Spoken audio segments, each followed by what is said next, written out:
मंजिल क्या है, रास्ते क्या हैं। मंजिल क्या है, रास्ते क्या हैं, हौसले हो तो फासले क्या है।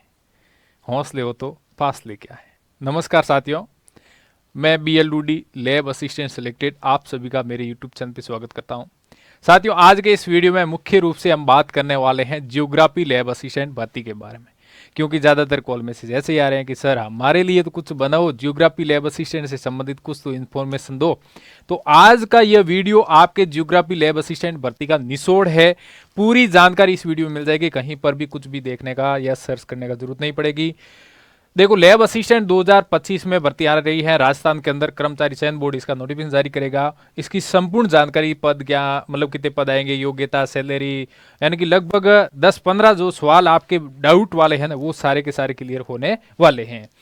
तो आइए स्टार्ट करते हैं ज्योग्राफी लैब असिस्टेंट की भर्ती से संबंधित योग्यता। सबसे पहले योग्यता, ऑल इंडिया में जो भी स्टूडेंट हैं वो सारे के सारे अप्लाई कर सकते हैं, लेकिन जिस विद्यार्थी के 12th के अंदर, 12th में क्या सब्जेक्ट हो, ज्योग्राफी सब्जेक्ट हो, 12th के अंदर क्या सब्जेक्ट हो, ज्योग्राफी सब्जेक्ट हो, या तो वो वर्तमान में ज्योग्राफी यानी कि 12th के अंदर ले रखी है और 12th में है विद्यार्थी, या 12th में जियोग्राफी थी और अभी 12th हो चुकी है, तो वो विद्यार्थी अप्लाई कर सकता है। लेकिन एक डाउट यहां पर यह है कि 12th के अंदर जियोग्राफी नहीं है लेकिन आपके ग्रेजुएशन में जियोग्राफी है, तो क्या फॉर्म भर सकते हैं? बिल्कुल नहीं भर सकते।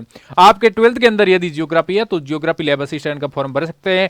आप इंडिया के किसी भी कोने से हो तो भी आप फॉर्म भर सकते हैं। राजस्थान का विशेष इसमें कैडर होता ही है, बाकी अदर जो स्टेट वाले हैं वो भी अप्लाई कर सकते हैं, उनका भी अलग कोटा होता है। सिलेबस की बात करें तो सिलेबस, एक लैब असिस्टेंट की भर्ती आई थी 2022 के अंदर, ठीक है, उसके अंदर जो सिलेबस दे रखा है वही का वही सिलेबस रहने वाला है, जिसमें 2 पार्ट है। पार्ट ए के अंदर राजस्थान का जीके और पार्ट बी के अंदर जियोग्राफी है, और जियोग्राफी वही है जो आपके 11वीं और 12वीं के अंदर है, ठीक है। और जो राजस्थान जीके है उसमें राजस्थान की कला संस्कृति, राजस्थान का इतिहास और राजस्थान का भूगोल है, ठीक है। इनके जो सवाल आएंगे वो आपको पता ही है, इसमें 2 भाग हो गए, यानी कि ज्योग्राफी का जो पैटर्न होता है, पेपर का पैटर्न, उसमें 2 भाग हो गए। यानी कि ए भाग है उसके अंदर तो आ गया राजस्थान का जीके, और राजस्थान का जीके में आपको पता है आर्ट एंड कल्चर हो गया, और दूसरा यहाँ पर आप कह सकते हैं हिस्ट्री हो गया, और तीसरा कह सकते हैं राजस्थान की ज्योग्राफी हो गया। इसमें करंट अफेयर के सवाल नहीं पूछे जाते हैं।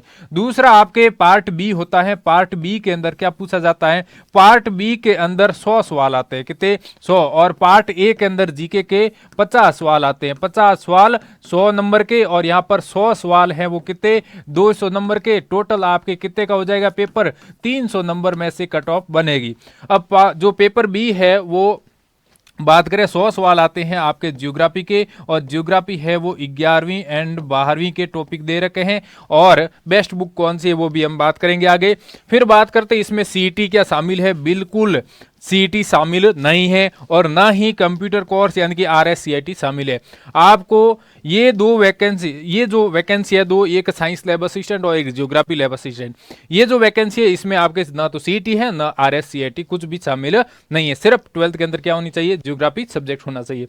आगे हम बात करें इसकी सैलरी क्या होती है। 18,500 रुपए आपके 2 साल का जो प्रोबेशन होता है, 2 ईयर तक आपकी क्या होती है? प्रोबेशन के अंदर 18,500 सैलरी होती है बेसिक, और उसमें से कट कटा के लगभग 17,000 के आसपास, 17,200 के आसपास अकाउंट के अंदर आ जाती है। फिर 2 साल के बाद में आपकी जो बेसिक हो जाती है वो होती है 26,300, ठीक है, 26,300 हो जाती है। उसके बाद में इनका DA और HRA मिल के लगभग 41 के पास पहुंच जाती है, ठीक है। उसके बाद में हम बात करें नोटिफिकेशन कब आएगा। अब भर्ती के बारे में तो बता दिया कि ये है, ठीक है। नोटिफिकेशन की बात करें तो नोटिफिकेशन है वो जनवरी 2025 में आने की पूरी संभावना है। और कुल पद की संख्या की बात करें तो 200 पद इसमें आने की संभावना है। अब 200 पद हो सकते हैं इससे थोड़ा कम आ जाए, थोड़ा ज्यादा आ जाए, यानी कि 200 के इर्द गिर्द संभावना है। क्योंकि पिछले जो भर्ती हुई थी इनका कारण देखो, 200 पद का कारण क्या हो सकता है? ये हो सकता है कि जो पिछली भर्ती हुई थी उसमें कुछ यानी कि काफ़ी मैक्सिमम जो साथी थे वो फर्स्ट ग्रेड में सेलेक्ट हो गए और लैब असिस्टेंट में हो गए। तो लैब असिस्टेंट ज्योग्राफी वालों को ज्वाइनिंग पहले दी, इनकी ज्वाइनिंग कॉलेज के अंदर होती है, स्कूल के अंदर नहीं होती है, कॉलेज के अंदर ये भर्ती निकलती है। तो उनको कॉलेज के अंदर ज्वाइनिंग उन्होंने ले ली और फिर फर्स्ट ग्रेड में भी हो गया। तो फिर इन्होंने ऐसे है वो जो लैब असिस्टेंट है वो छोड़ दी और फर्स्ट ग्रेड ज्वाइन कर ली। इस प्रकार है वो पिछली भर्ती के भी जो पद थे ना वो भी खाली हो गए, और जो पिछली भर्ती आई थी उसके बाद में कम से कम 250 पद है वो स्वीकृत हुए थे।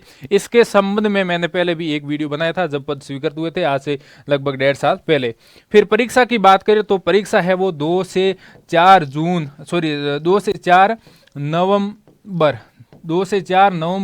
2025 में इसका एग्जाम होगा। जो लगभग डेट है वो फिक्स मान के आपको तैयारी करनी है, जो नोटिफिकेशन है वो जनवरी में आएगा। ठीक है, ये बात तो क्लियर होगी। आगे हम बात करते हैं भाई बेस्ट बुक कौन सी है, सबसे बढ़िया किताब कौन सी है। तो 11वीं एंड 12वीं NCERT, ठीक है, जो टॉपिक दे रखे हैं वो टॉपिक NCERT 11वीं और 12वीं से क्लियर करने हैं। बिल्कुल बात क्लियर हो गई। उसके बाद तैयारी कैसे करें, तैयारी आप 3 तरीके से कर सकते हैं। एक तो सेल्फ कर सकते हैं, दूसरा आप ऑनलाइन कर सकते हैं, तीसरा आप ऑफलाइन भी कर सकते हैं। 3 तरीके से। अब सेल्फ कब करते हैं, जब आपको पूरा पता है कि क्या पढ़ना है, कौन सा छोड़ना है। देखो पढ़ने के लिए तो खूब पढ़ा, लेकिन छोड़ने वाली बात आती है मेन कि कौन सा छोड़ना है। ठीक है, उसके बाद में ऑनलाइन के अंदर भी बहुत सारे प्लेटफॉर्म हैं। फिर बात करें ऑफलाइन, यदि आपके ऑफलाइन व्यवस्था बैठे तो ऑफलाइन करो, और ऑनलाइन यदि आपको सही लगता तो ऑनलाइन करो। बहुत सारी सुविधाएं हैं। ठीक है, लेकिन यदि आप ये दोनों करते हो तो लास्ट में आपको करनी क्या है, सेल्फ स्टडी ही करनी। इससे क्या होगा, आपका कंटेंट तैयार हो जाएगा कि हाँ हमारे को इतना ही कवर करना है। ठीक है, उसके बाद सेल्फ स्टडी करनी है। और उसके बाद में बात करें कि जॉब प्रोफाइल क्या है, वही जॉब इसके अंदर लग जाते हैं तो काम क्या होता है। अब लैब असिस्टेंट है तो लैब के अंदर आपका काम होगा, यानी कि जियोग्राफी की लैब मिलेगी, उनका आपको है वो चार्ज मिलेगा। ठीक है, चार्ज मिल जाएगा, और चार्ज मिलने के बाद में आपको चाबी दे दी जाएगी, भाई ये कॉलेज है और ये जियोग्राफी की लैब है, इसके अंदर आपको प्रैक्टिकल करवाते हैं। तब हेल्प करनी है असिस्टेंट प्रोफेसर की। तो असिस्टेंट प्रोफेसर का काम क्या है, प्रैक्टिकल करवाना। लैब असिस्टेंट का काम क्या है, उस लैब से संबंधित जो भी प्रैक्टिकल होते हैं वो उपकरण उनको प्रदान करना और लैब की देखरेख करना। कुछ सामान कम है तो वो प्रदान यानी कि उसकी डिमांड करना। तो ये काम होता है लैब असिस्टेंट के जॉब प्रोफाइल का। तो जो टाइम होता है वो भी कॉलेज का जो टाइम होता है वही रहता है। इसमें सिलेक्शन की रणनीति क्या है, ये तो मेन बात है। भाई सिलेक्शन होगा तब तो जॉब प्रोफाइल का कुछ फायदा है, वरना क्या फायदा है पढ़ने से। अब देखो सिलेक्शन कब होगा, आपका सिलेक्शन कब होगा, जब आप बढ़िया कंटेंट पढ़ोगे। एक तो आपका क्या है, सही कंटेंट पढ़ो। अब सही कंटेंट क्या है मैंने बता दी, सेल्फ स्टडी कर रहे हो तो 11वीं 12वीं की। अब किताबें तो पढ़ ली, लेकिन आपको ये पता नहीं कि किस प्रकार के सवाल आते हैं, तो उनके लिए आपको जरूरी क्या है, MCQ प्रैक्टिस। ठीक है, MCQ प्रैक्टिस भी करो, और उसके बाद में आप क्या दो, टेस्ट दो। ये चीजें करोगे तो ज्यादा फायदा रहेगा। सही कंटेंट आप तैयार कर लो। पहले तो ये चीज पकड़ो कि आपको बढ़िया कंटेंट मिल जाए और उससे आपका क्या हो जाए, सिलेक्शन हो जाए। वो आप बिल्कुल पूरा 100% याद कर लो।